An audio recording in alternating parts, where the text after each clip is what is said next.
So I think I had to read parts of this particular poem in it, so or like I remember acting it out. It was a really, really long time ago, so there is that.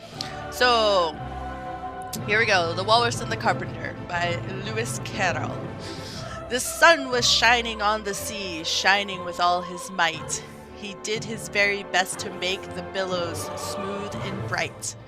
And this was odd because it was the middle of the night. The moon was shining sulkily because she thought the sun had got no business to be there after the day was done. It's very rude of him, she said, to come and spoil the fun. The sea was wet as wet could be. The sands were dry as dry. You could not see a cloud because no cloud was in the sky. No birds were flying overhead. There were no birds to fly. The Walrus and the Carpenter were walking close at hand. They wept like anything to see such quantities of sand. If this were only cleared away, they said, it would be grand.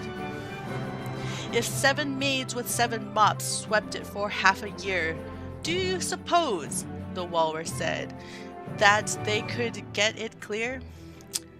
I doubt it, said the Carpenter, and shed a bitter tear. Oh, oysters, come and walk with us, the Walrus did beseech. A pleasant walk, a pleasant talk along the briny beach. We cannot do with more than 4 to give a hand to each. The eldest oyster looked at him, but never a word he said. The eldest oyster winked his eye and shook his heavy head, meaning to say he did not choose to leave the oyster bed. But 4 young oysters hurried up, all eager for the treat. Their coats were brushed, their faces washed, their shoes were clean and neat. And this was odd because, you know, they hadn't any feet. Hi, Minnie. 4 other oysters followed them, and yet another 4, and thick and fast they came at last, and more and more and more, all hopping through the frothy waves and scrambling to the shore. The Walrus and the Carpenter walked on a mile or so, and then they rested on a rock conveniently low, and all the little oysters and waited in a row.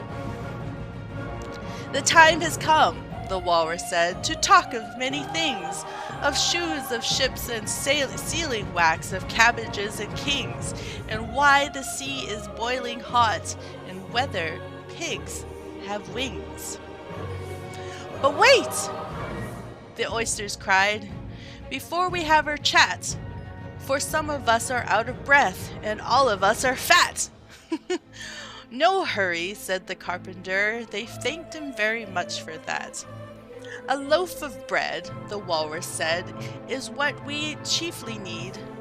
Pepper and vinegar, besides, are very good indeed. Now, if you're ready, oysters dear, we can begin to feed. But not on us, the oysters cried, turning a little blue. After such kindness, that would be a dismal thing to do. The night is fine, the Walrus said. Do you admire the view?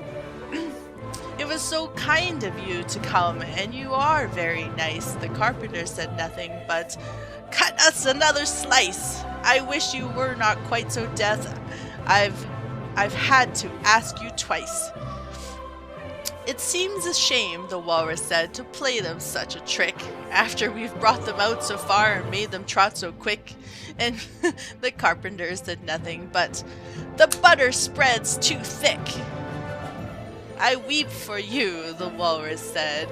I deeply sympathized. With sobs and tears he sorted out those of largest size, holding his pocket handkerchief before his streaming eyes. Oh, oysters, said the Carpenter, you've had a pleasant run. Shall we be trotting home again? But the answer came none. And it was scarcely odd because they had eaten every one. The Walrus and the Carpenter, guys. Yeah! Alright. I'll carry on with the game. I promise. I promise. But there you go. A little bit of Lewis Carroll.